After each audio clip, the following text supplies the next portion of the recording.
Portugal hit 5 past Uzbekistan today. So, of course, I'm going to ask you, James, without getting into it. In fact, before I get into it, let's pull up the stats really quickly. Of course, who else? SofaScore. Cristiano Ronaldo played the full 90 minutes. Got a lot of stick in the first game, but he scored 2 goals today. 7 shots, 5 on target, 2 goals, 3 big chances. Missed. First time I saw that stat on SofaScore. 1.33. But the point is, he got on the goal. He got an overall rating of 8.5. You can see on the heat maps there, that's where he, in that central spot where he is, and he also, drifted out wide a lot as well, as you can see on the map as well. So, before we get into all the other stuff, we have to talk. We spoke about one. Let's talk about the other. Cristiano Ronaldo, what did you think about his performance today? I thought it was a very efficient performance, but I thought what I liked more so was the way the team, played with him and he played with the team, meaning that, they seemed to be back on the right wavelength, but tactically, I think there was a little bit of tinkering from Martinez, which allowed, Ronaldo to play better, because it seemed as if he had allowed Bruno to play a little bit closer to him this time. And I mean, the last time he stood right next to him at times, but this time he was playing obviously in his usual 10, but Ronaldo kept switching. So sometimes Ronaldo would drop into the 10 and Bruno would go up top and vice versa. And I think the inclusion of obviously Felix, because obviously he plays with him at Al Nassr, helped dramatically in that game as well. But it was a really good performance. He actually could have scored the goal of the tournament. I mean, people reached out to me. There was a moment when he was through on goal and he kind of flicked over the goalkeeper and it ended up hitting the bar.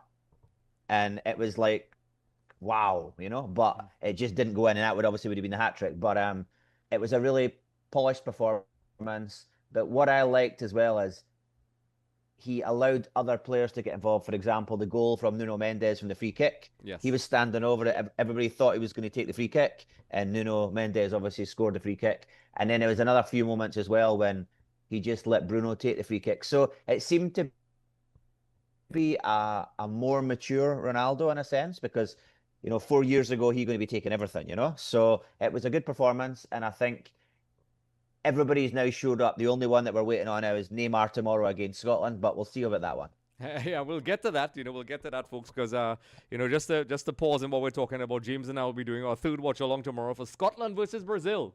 So we'll be posting up the link as well for you to check that out. But we'll move along as well. Cristiano Ronaldo's data here. So, of course, the man of the match, you just spoke about him, Nuno Mendes.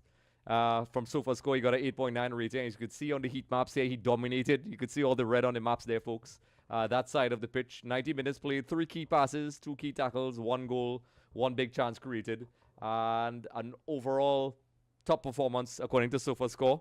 So before we move on to the other stuff, James, tell me what you think about Nuno Mendes. I know we spoke about Ronaldo.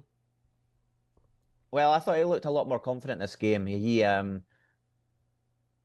He got down the line. I mean, one of the key things in this match was there was a lot more crosses. The first game, it was as if they were reluctant to cross the ball into the box. They would get into wide areas and they'd work it and they'd overwork it and then they'd work it again and then they wouldn't cross it. This time they actually crossed it, and I think he put in a really good shift. He got past. I mean, obviously he plays fullback, but he was basically playing as a left winger for a long parts of the game. And as I say, he did his job. There was a lot of hard tackles. He actually took 2 or 3 free kicks he won. So I think it was a really good performance from him. And we generally say that he's probably the best left back in the world, So, a good performance, and he'll be happy taking that into the next few games. Yes. So, of course, stats, folks. SofaScore once again giving us everything. So, overall in the match day, it was a dominant performance by Portugal. 66% possession, 34% possession for Uzbekistan. Coached by Cannavaro, folks, in case you all didn't know that. 17 shots for Portugal, 9 on target, 7 for Uzbekistan. Expected goals 2.41.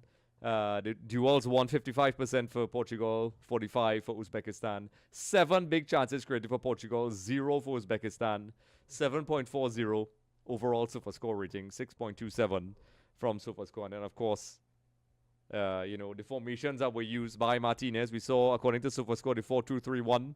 And then Cannavaro opting for those 3 centre-backs, because we know he's from that school of Catenaccio, Italy, one of the last greats of Italian defenders, which could switch to a back 5, which clearly didn't work.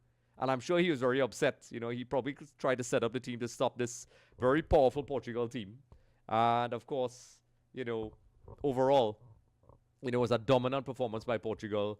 They definitely needed a result like that. I think Uzbekistan was the right opponent to bounce back from that first game against Congo as well. And of course, their next opponent is Colombia. So obviously, Colombia is very different opposition. They're very physical and fast. But this is the ideal result to kind of bounce back from that first game glitch, if you want to call it that. But what do you think about Portugal heading into that next game? Well, what I liked is obviously there was some tactical changes. Ruben Diaz came back in. I think that helped, a lot with the defense because they did not look solid in the last game. I liked, as I say, the inclusion of Felix, and I just think everybody just started to click this game. I mean, what I would say, as I say, the Pedro Neto, for example, played. I still have my doubts about him because he seems to beat the man and then want to beat the man again and then not cross the ball. And he's the one that I think that, they brought in Trincao, they brought in Bernardo Silva. I don't know if he will be the one that probably drops out the next game and, they try somebody else there because he's been tested on the right, he's been tested on the left, and he's not, in my opinion, up to par yet. But I mean, there's another game to go. But I think they'll have to be on their game against the Colombian side. Now, ironically, Colombia are playing right now, and it seems to be 0-0 so far with DR Congo. So I mean, it's a great result in that respects for everybody, in the group. So, but I think Portugal are just getting it right now. That I mean, it took them. One of the things I saw, was the players seemed a lot more comfortable. They seemed a lot more happy. Like for example, I thought Ronaldo took his second goal absolutely fantastic. But if you watch the ball from Bruno Fernandes, it was absolutely inch perfect. Phenomenal pass. And as I say, everybody just clicking, and I'm glad that it's finally got there because it would have been really sad, not just obviously for the Ronaldo fans, but for the tournament because you want to see the best players on their game, so then we can say when we get to the end of it, this is a definitive best team, in the tournament. So everybody showed up now. And as I say, I think it's going to be a real nice battle all the way down to that final on the 19th of July. Yes, yes. And I saw a couple of people on TikTok just to keep people engaged, folks. We're live on TikTok, Facebook, Twitch, and YouTube. We're going nuts, folks. See, Camilla is on the TikTok as well, joining in and taking a look at us on all these different, platforms. So, folks, let us know your thoughts in the comment section below. What do you think about Portugal? What do you think about Ronaldo? Do you think Ronaldo is back, CR7? I think he is. And there's a lot of, a lot of football to play. They have that big match against Colombia. So, we'd like to see how that game turns out. And, this is a longer tournament. So we have the round of 32. So it's a little bit of a challenge. We may see some heartbreaks. And as James rightfully said, Messi showed up, Ronaldo showed up, Haaland showed up, everybody else showed up. And now it's Neymar. I'm guessing James may hope he doesn't show up against Scotland. But we'll get to that. I think it might be Neymar, but we'll see. And that's the Scottish phrase. So, all right, folks, like I said, be sure to like, subscribe, and share. Like I said, this is a late night episode, so I know if people missed it, that's okay. You could join in, and we're trying to bring you the football content or daily content. We can't talk about all the games, but we try to break it down as much as possible. So, like I said, like, subscribe, share in all the forums. We're going to try to get to that 10,000 mark on all the platforms. We are already approaching 3,200. So we got a decent amount so far. So we're going crazy, folks. So like, subscribe, share, and you'll automatically qualify for chances to win prizes such as a free jersey of maybe your club or country if you qualify. So we'll do that.